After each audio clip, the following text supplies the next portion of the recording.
अधिक मास महात्म्य अध्याय 28. श्री गणेशाय नमः. श्री सरस्वते नमः. श्री सद्गुरुभ्यो नमः. हे अधिक मास महात्म्य अत्यंत पावन आहे. या ग्रंथाचं श्रवण केल्यानं भाविकांची पापे नष्ट होतात, त्यांना मोक्षमार्ग प्राप्त होतो. साक्षात भगवान नारायण लक्ष्मी मातेला अनेक अलौकिक कथा सांगत आहेत.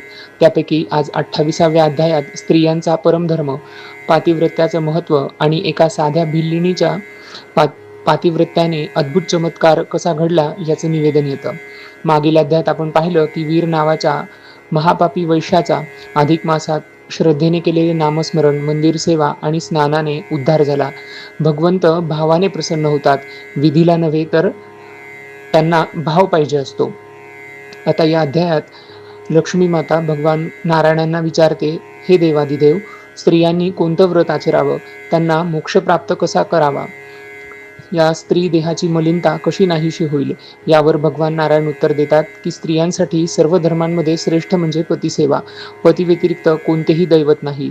जन्मभर शास्त्रपुराणे वाचली, देवपूजा केली, परंतु पतीची आज्ञा पाळली नाही तर सारे व्यर्थ ठरते. पतीचे वचन हेच पतिव्रतेचे सर्वोच्च दैवत आहे. हे सांगताना भगवान नारायण एक सुंदर कथा निवेदन करतात.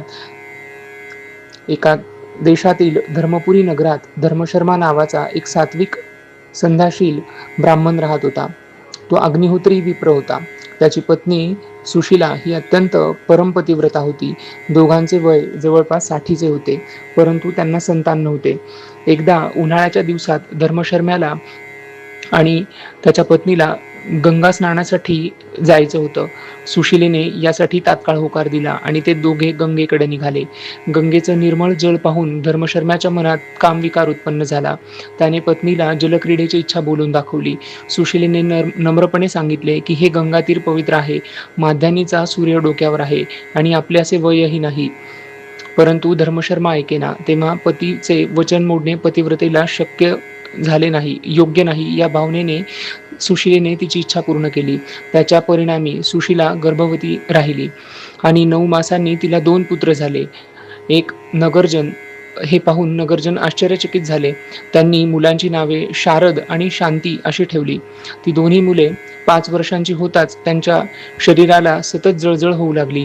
अन्न पाणी त्यांना जात नव्हते, चैन पडेना, काही उपचार केल्याने गुण येईना. माता पितांनी नाना उपाय करून पाहिले, परंतु सगळे काही व्यर्थ होते. तेव्हा नगराच्या राजाला ही वार्ता समजली. तो धावत आला. राज्यात कोणी धन्वंतरी नाही असे कळताच राजा चिंताग्रस्त झाला. त्याचवेळी गालव ऋषी तेथे आले. राजाने त्यांची पूजा केली आणि सारी हकीकत सांगितली. गालव ऋषी म्हणाले, राजा, या बालकांचे दुखणे औषधांनी बरे होणारे नाही. जर एखादी पतिव्रता स्त्री तिच्या हाताने या मुलांवर जल शिंपडेल, पाणी शिंपडेल तर त्यांचा ताप तात्काळ शांत होईल. राजाने नगरात दिंडोरा पिटला की जो कोणी पतिव्रता स्त्री असेल तिने पुढे यावे. परंतु नगरातील एकही स्त्री पुढे आली नाही. राजपत्नी देखील नाही. राजाचं मन खिन्न झालं. नगरात पातिव्रत्य राहिलंय की नाही याची राजाला लाज वाटायला लागली. त्याच क्षणी एक अपूर्व गोष्ट घडली. एक भिल्लीन डोक्यावर लाकडांचं ओझं घेऊन चालत होती. तिने जनसमुदाय पाहून कुतूहल वाटलं म्हणून ती तिकडे गेली. ओझं खाली ठेवलं आणि ती गर्दीजवळ आली आणि ती वार्ता ऐकताच राजाजवळ गेली. म्हणाली की मला पतिव्रतेचा धर्म माहीत नाही, परंतु तो शेषशाही भगवान सगळं जाणतो. माझ्याकडे पाणी द्या, मी शिंपडते.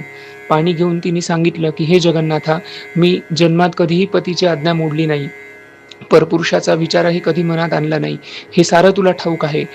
आणि असं म्हणून तिने त्या मुलांवर जल शिंपडलं आणि आश्चर्य म्हणजे त्या मुलांचा ताप निघून गेला आणि ते खडबडून जागे होऊन उठून बसले. त्या भिल्लिनीच्या सगळे पाया पडले. नगरजनांनी तिचा जय जयकार केला. राजाने वस्त्रालंकार आणि एक गाव देऊन तिला सन्मानित केलं. ही कथा भगवान स्वतः लक्ष्मी मातेला सांगतात. म्हणूनच स्त्रियांसाठी पतिव्रता हा किंवा पतिसेवा हा सर्वश्रेष्ठ धर्म आहे. पतीचं वचन, त्याची सेवा यातच खरं जप, तप आणि साधन समावलेलं आहे. भर्तृसेवेने यमही त्या स्त्रीला नमस्कार करतो, तिला मोक्ष प्राप्त होतो. इति श्री अधिक मास महात्म्ये 28तमोऽध्यायः. श्रीकृष्णार्पणमस्तु.